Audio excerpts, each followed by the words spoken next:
আপনার ব্যবসা ভালো চলছিল, কিন্তু হঠাৎ সবকিছু থেমে গেল। কেন? কারণ কিছু সাধারণ ভুল যে আমরা অনেকেই করে থাকি। ১ম ভুল হলো মার্কেট রিসার্চ না করা। আপনি যেটা বিক্রি করছেন, সেটা মানুষ আদৌ চায় কিনা, কোন দামে চায়, কোথায় চায়, এসব না জেনে ব্যবসা শুরু করলে সেটা একটা বড় ভুল হতে পারে। ২য় ভুল বাজেট ও ক্যাশ ফ্লো কন্ট্রোল না করা।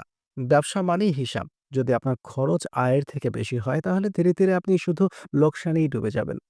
আর ৩য় ভয়ংকর ভুল মার্কেটিংয়ে গুরুত্ব না দেওয়া।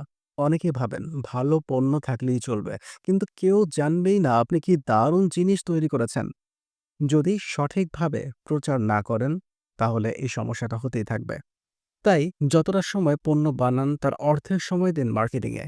এই সাধারণ কিন্তু মারাত্মক ভুলগুলো এড়িয়ে চললে আপনার ব্যবসা টিকে যাবে, বাড়বে এবং একদিন আপনিও হবেন সফল একজন উদ্যোক্তা ইনশাআল্লাহ।